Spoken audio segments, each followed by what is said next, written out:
Hello everyone, আসসালামু আলাইকুম। Welcome to my channel. আজকে আমি ব্লগটা শুরু করেছি, কিন্তু আমি ঢাকা যাচ্ছিলাম, তখন আমি ক্লিপটা নিয়েছিলাম। আর পুরো রোজার মাসটাই কিন্তু আমার ঢাকা থাকার প্ল্যানই আমি গিয়েছিলাম, বাট আমি দেখা গেছে 19 রোজা আবার চলে এসেছি। কারণ আমার বড়ো ছেলে একদমই থাকতে চাচ্ছিল না, ও কিছুটা টাইম বরিশাল থাকতে চাচ্ছিল। আর আমাদের কিন্তু ঈদটাও কিন্তু ঢাকা করার কথা ছিল, বাট হয়ে ওঠেনি, কারণ বাচ্চাদের আবদারটা কিন্তু সবার আগে। আর এই তো যখন ঢাকা যাচ্ছিলাম তখন এই ফুটেজটা নিয়েছিলাম। আর এই তো বাসায় চলে এসেছি, তো ওর বাবা বলেছিল, আর এই ভিডিওটা করা ছিল আমার প্রায় 10 রোজায়। 10 রোজা যখন হয়ে গেছিলো, তো আমার ছেলে যেহেতু সব রোজা রাখে, বড় ছেলে, তো ওর বয়স হচ্ছে 11। তো ওর জন্য আজকে দুরুস রান্না হবে। ও আসলে চিকেনটা খুব বেশি পছন্দ করে। তো আমি ওদের বাবা ছেলেকে সবসময় বলি তো যে আমি আস্ত মুরগি খেয়েছিলাম, মা করেছিল। তো ওদের এটা অনেকই লাগে, তো ও বলছিল ছেলেকে করে দাও, যেহেতু তুমি বারবার ওকে কথাটা বলো। আর যেহেতু চিকেনটা অনেক পছন্দ করে, আর এই জন্য ওর জন্য নিয়ে এসেছিলো। তো আমাদের বাসার জন্য রান্না করার জন্য আলাদা মুরগি নিয়ে এসেছিলো, আর ওর জন্য আলাদা মুরগি নিয়েছিল। আর আমি কিন্তু চিকেনটা একদম বেশি পছন্দ করি না, আমার শক্ত মুরগিটা একটু ভালো লাগে, আর দেশি মুরগিটা একটু ভালো লাগে। আর ছেলের জন্য আজকে দুরুস করব, এর জন্য প্রথমে যেটা করেছি, আস্ত মুরগিটা মশলা মেখে ভেজে নিয়েছি। এখন দুরুসের গ্রেভিটা তৈরি করে দিচ্ছি। এখানে আমি রোস্টের মশলা, পেঁয়াজ বাটা, আদা রসুনের বাটাগুলো দিয়ে দিয়েছি, টমেটো সস, আর দিয়ে দিয়েছি দুধ। এটা দিয়ে জাস্ট কষিয়ে নিয়েছি তেলের সাথে। যেই তেলে ভেজেছিলাম সেই তেলটা দিয়ে কিন্তু করে নিয়েছি। আর বাকি যে তেল একটু ছিল সেটা একটু ছেঁকে আমি দিচ্ছি উপর থেকে। এখন একটু ভালো করে কষিয়ে নেব, তারপরে অল্প একটু পানি বা দুধ দিয়ে বাকিটা করে নেব। এটাকে অবশ্যই ভালো করে কষাতে হবে। আমি এটা কিন্তু ভালো করে আগে ভেজে নিয়েছিলাম, এখন ভালো করে কষিয়ে নিচ্ছি। আস্ত মুরগির ক্ষেত্রে কিন্তু দেখা যাচ্ছে সিদ্ধ করার আগেও বেশি আপনাদেরকে যেটা করতে হবে সেটা হচ্ছে ভালো করে কষাতে হবে। আর আমি এখানে প্রায় 250 গ্রাম মতো দুধ দিয়েছিলাম, বাকি কিছু ছিল সেটা দিয়ে দিচ্ছি এখন। আর আমার অর্ধেকটা কিন্তু কুক হয়ে গেছে, এখন জাস্ট উল্টে আর একটু পাশ কুক করে নেব। আর ওইদিকে যেহেতু আজকে ফ্রাইডে ছিল, আর ওর বাবা গেছে আমার জন্য হালিম আনতে, আমি এখানে আসলে ঢাকায় হালিমটা বেশি পছন্দ করি।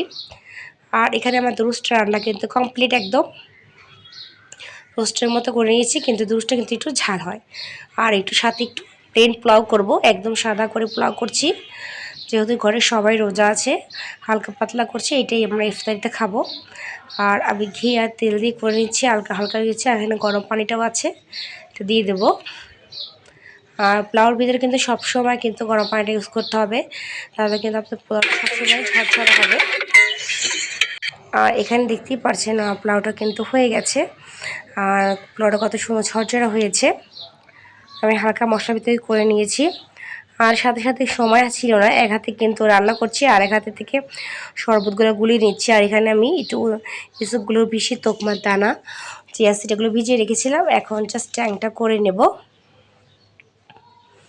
আর ট্যাংটা কিন্তু আমাদের ঘরে সবাই অনেক পছন্দ করে, বিশেষ করে ছেলেরা খুব পছন্দ করে, ওরা ট্যাং খেতে খুব বেশি পছন্দ করে। আর যেহেতু আমার শ্বশুর বাইরে থাকে, সে কিন্তু প্রত্যেকবারই ওখান থেকে ট্যাং পাঠায়, বাট এবার কিন্তু পাঠাতে পারিনি। আর আমার এই কিচেন থেকে কিন্তু সম্পূর্ণ বাহিরের ভিউটা দেখা যায়, যেহেতু ওর বাবা এখানে ব্যাচেলার থাকে, সিঙ্গেল রুম। আর একটু কষ্ট হচ্ছে, তারপর ভালোই লাগছে, একসাথে সবাই আছে, এটাই অনেক। আর এই কারেন্টের চোটা আমি বরিশাল থেকে কিনে গেছিলাম। আর হালকা একটু ভাজা করা করবো, আজকে আইটেম বেশি করিনি। আর এটা ছিল কলা দিয়ে আমি জাস্ট চপ করে নিচ্ছি। এখানে আমি পাকা আদৌ কাঁচা পাকা কলা যেটা আছে সেটা দিয়ে জাস্ট স্লাইস করে নিয়েছি আর চপ করে নিয়েছি। আর কয়েক পিস মিষ্টি কুমড়া ভেজে নিয়েছিলাম, জাস্ট এগুলো ভেজে নেব। আজকে ভাজা পরি আইটেমটা একটু কম। আর ওদিকে জিরাটা ভিজিয়ে রেখেছি, তাড়াতাড়ি করে রান্না করার চেষ্টা করছি, কারণ আমার হাতে কিন্তু সময় খুবই কম ছিল, ওখান থেকে 5:45 বেজে গেছে। আর এই কলার চপটা খেতে কিন্তু ভালোই লাগে আমার কাছে, যখন কলা থাকে, যে আদৌ পাকা কলাটা, কাঁচা কলা দিয়েও কিন্তু আপনারা এটা করতে পারবেন, কিন্তু আদৌ পাকা কলাটা দিয়ে খেতে কিন্তু বেশি ভালো লাগে, যেহেতু একটু নরম আর মিষ্টিটা সুইটটা বেশি হয়, খেতে আরও ভালো লাগে। আর কোনো মেহমান আসলে কিন্তু চটজলদি এভাবে আপনারা তৈরি করে দিতে পারেন। আর এই তো জাস্ট হয়ে গেছে, এখন আমি জাস্ট পোলাওটা সার্ভ করে নেব। আমার রান্নাবান্না কমপ্লিট হয়ে গেছে। আর বাচ্চাকে দেব, ও যেহেতু একা খেতে পারবে না, তারপর চেষ্টা করব যে ওকে পুরোটাই ওর কাছে দিতে। এখানে আমাদের আসলে অনেক কিছুই নেই, আর টুকটাক আমি জাস্ট আগে থেকে পাঠিয়ে দিয়েছিলাম। আর তো দুরুসটা আমি সার্ভ করে নিয়েছি, আর উপর থেকে গ্রেভিটা দিয়ে দিচ্ছি। এটা জাস্ট অসাধারণ ছিল। আস্ত মুরগির লেগ রোস্টটা কিন্তু অনেক বেশি মজা ছিল। তো ওর বাবা আসছে, এখন আমরা জাস্ট এটা খেয়ে নেবো সবাই একসাথে। একই প্লেটে বড় একটা থালার ভিতরে বেড়ে নিয়েছি, জাস্ট খেয়ে নেব। তো আমার ছোট ছেলে বলছিল আমার জন্য এরকম করে তৈরি করবে। এই তো জাস্ট রেডি হয়ে গেছে। এখন আমি জাস্ট ইফতারিটা গুছিয়ে নেব।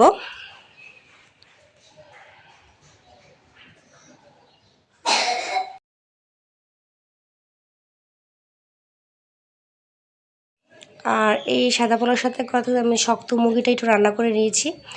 আর শক্ত মুরগিটা আসলে আমি বেশি পছন্দ করি। আর এই শক্ত মুরগিটা একটু ঝোল করে নিয়েছি। এটা কিন্তু পোলাওর সাথে অনেক বেশি ভালো লাগে। আর এই তো কয়েকটা পিক নিয়ে নিয়েছিলাম, সেই পিকগুলো আমি জাস্ট সেন্ড করে দিয়েছি। আর এরপরে আমাদের একটু মার্কেটে যাব। তো এটা হচ্ছে আমরা বের হয়েছি প্রায় 12-13 রোজার দিকে। তো ওই দিকে যাচ্ছিলাম, তো বাবা বললো যা বাহিরে আজকে ইফতারি করবো, চলো বাচ্চার জন্য কিছু কিনে নিই। তো বলছে এখানে মার্কেট যেহেতু কাছে আছে, তাহলে আমরা একটু মার্কেটে ঢুকে গিয়েছিলাম। যদি কিছু পছন্দ হয় তাহলে কিনে নেব। তো ঘুরতে ঘুরতে কিন্তু অনেকগুলো ব্র্যান্ডই আমাদের দেখানো হয়ে গেছে, বাট এখন নতুন কোনো কালেকশনে আমি আসলে দেখছিলাম না। সব আগের কালেকশনগুলাই কিন্তু এখানে অ্যাভারেজ রয়েছে। এখানে ওয়ান্স পয়েন্ট, তারপর আপনার ভ্যালি, এগুলো কিন্তু রয়েছে। আর কিছু পছন্দ হয়ে গেছিলো, তখন কিনে নিয়েছিলাম। তো 2 ছেলের জন্য কিন্তু এখান থেকে আমরা সেদিন পারচেস করে নিয়ে এসেছিলাম। আর ইফতারি টাইম হয়ে গেছিলো, হাতের টাইম কিন্তু আমাদের খুবই কম ছিল।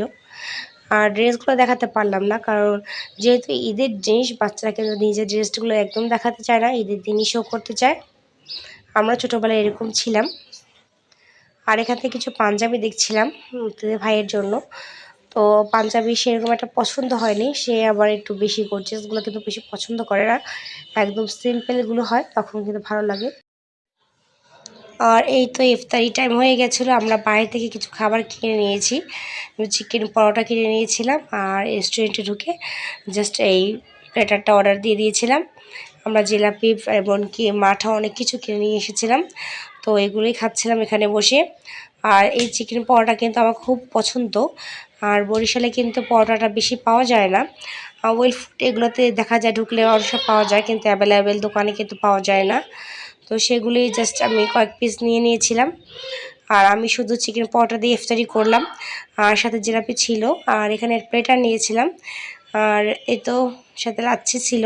আমার আসলে রোজা করে লাচ্ছিটা বেশি পছন্দ, লাচ্ছিটা খেতে আমি বেশি ভালো লাগে। আর এই তো শর্টকাটে একটা ইফতারি করে নিলাম। তারপর ওর বাবা একটা ফুচকা এনেছিল ছেলেদের জন্য, তো ছেলেরা আবার একটু ফুচকা খাচ্ছিল। আমার আবার ফুচকা বেশি পছন্দ না, যদি অ্যাভারেজ কিছু হয় 30 পিস করে একটু মুখে দিই। তো বাচ্চারা খাচ্ছিল, সেটা আমি দেখছিলাম, যেহেতু বাচ্চারা একটু পছন্দ করে। আর এই তো এটা ছিল পরের দিন কিন্তু আমরা আবার চলে গিয়েছিলাম মার্কেটের দিকে, কারণ ছেলেদের জুতো কেনা বাকি ছিল। তো এটা এসেছিলাম লাবণের রেস্টুরেন্টে। লাবণের রেস্টুরেন্ট কিন্তু আমার খুবই পছন্দের। তো ও বলছিল, আমার হাজব্যান্ড বলছিল চলো যাও, তুমি যেহেতু চলে যাবা লাবণের রেস্টুরেন্টে, তোমাকে একবার খাওয়াই নিয়ে আসি। তো আমরা একদম ইফতারি আগ মুহূর্তে কিন্তু রেস্টুরেন্টে পৌঁছিয়েছিলাম। আর এখানে কিন্তু অনেক পার্টি হচ্ছিল। তো আমার জাস্ট খাবারটা অর্ডার দিয়ে দিয়েছিলাম, তারপর জাস্ট বসিয়েছিলাম। আর এখানে শরবত ওরা রেখে দিয়েছিল টেবিলের উপরে আগে। শরবতটা দিয়েই প্রথমে আমরা জাস্ট রোজাটা খুলে নিব। আর আমি অর্ডার করে দিয়েছি, এখানে আমার ভারী কিছু নিয়ে জাস্ট বিফ মশলাটা নিয়েছি, আর ফ্রাইড রাইসটা বেশ স্পেশাল ওইটা নিয়ে নিয়েছি। জুস খাওয়ার পরে আমাদের খাবারটা চলে এসেছে। আর এই তো জাস্ট একটু খেয়ে দিয়ে তো বেড়ে যাব, ওদের জুতা কিনতে হবে। আর এটা ছিল 25 তারিখে। 25 তারিখে আসলে দেখা যাচ্ছে যে আমরা যেহেতু সাভারের দিকে ছিলাম, আর নবীনগর সেনা কমপ্লেক্সে যাব, ওখানে দেখা যাচ্ছে হাফ টাইম। ওখানে যে আমার দুর্ভাগ্যটা অনেক খারাপ, মানে অল্প টাইমই পেয়েছি। আমাদের আসলে অনেক মার্কেট করা বাকি ছিল, বাট করতে পারিনি, আমাদের চলে যেতে হয়েছিল ওখান থেকে। বাচ্চাদের জন্য শুধু জুতো কিনেছিলাম, তাও বড় ছোটোটা কিনতে পেরেছিলাম, ছোটো ছোটোটা আবার কিনতে পারিনি। আর এখানে ফ্রাইড রাইসটা, স্পেশাল ফ্রাইড রাইসটা কিন্তু অনেক বেশি টেস্টি। আমি আসলে অনেক মিস করতাম এখানে খাবারগুলো, তো আমার খুব ভালো লেগেছিলো। আর সেদিন খুব তাড়াহুড়ো করে খেয়েছিলাম, বেশি কিছু আইটেম নিতে নিষেধ করেছিলাম আমার হাজব্যান্ডকে। তো আমার এখানে বিফ মশলাটা নিয়েছিলাম আর নিয়েছিলাম ফ্রাইড রাইস। তাড়াহুড়ো করে খাচ্ছিলাম।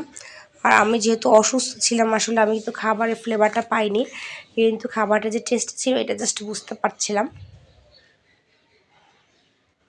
আর তাড়াহুড়ো করে নিতে খাবারটা শেষ করে আমরা কিন্তু আবার মার্কেটের দিকে চলে গিয়েছিলাম।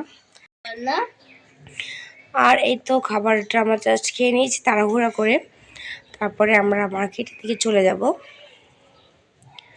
আর এই তো মার্কেটে চলে এসেছি। আর মার্কেটে আগেই বলেছিলাম মার্কেটের টাইম খুব কম ছিল, খুবই অল্প হাতে সময় পেয়েছিলাম। আমাদের কিন্তু আরও অনেক মার্কেট করা ছিল, তো এখান থেকে কিনতে পারিনি, লাস্টে কিন্তু অন্য জায়গায় যেয়ে আমাদের কিনতে হয়েছিল। আর এই শপিং সেন্টার দিয়ে আসলে আমরা অনেক আগ থেকেই কেনাকাটা করি যখন ঢাকায় ছিলাম, যেহেতু আমাদের বাসা কাছেই ছিল। আর এখান থেকে কেনাকাটা আমাদের জন্য একটু স্বাচ্ছন্দ্যবোধ মনে হয়, আর দামটাও একটু রিজনেবল ছিল। আর এই তো ছোটো ছেলের জুতো দেখছিলাম, বাট ছোটো ছেলের কোনো জুতাই আমি পাইনি। লাস্টে আমাদের বড় ছেলের জুতোটা নিয়ে চলে এসেছিলাম, কারণ টাইম 8টার দিকে ওরা জাস্ট বন্ধ করে দিয়েছিল, যেহেতু এখানে মিনিস্টার আসবে। আর এটা ছিল আসার দিনে যখন আমরা ঢাকা থেকে বরিশাল চলে এসেছিলাম, সেদিনের ভিডিওটা। তো সেদিন আমরা শর্টকাটে কিন্তু করেছিলাম, আমি বাসা থেকে কিন্তু একটু রান্না করে নিয়েছিলাম, পোড়া চালে খিচুড়ি করেছিলাম আর ডিম করে নিয়ে এসেছিলাম। আর এবার আমাদের হাজব্যান্ড আমাকে রেখে ও একটু বাইরে যেয়ে হালকা পাতলা কিছু ইফতার নিয়ে এসেছিলো। এখানে হালিমটা কিন্তু, আর এখানে কিন্তু কাশ্মীরি নানটা অনেক বেশি টেস্টি। জাস্ট এগুলো দিয়ে আমাদের ইফতার শেষ করলাম। আর এই তো জাস্ট আমরা ইফতারিটা করে নিয়েছিলাম, আর এখানে ইফতারি করতে আমাদের ভালোই লাগছিল। আর এই তো আজকের মতো ভিডিওটা এই পর্যন্তই। আপনাদের যদি ভিডিওটা ভালো লাগে থাকে অবশ্যই লাইক কমেন্ট শেয়ার দিতে ভুলবেন না। আর একসাথে কিন্তু অনেক দিনের ভিডিওটা আমি দিয়ে দিয়েছি। আজকে মতো বিদায় নিচ্ছি, আল্লাহ হাফিজ।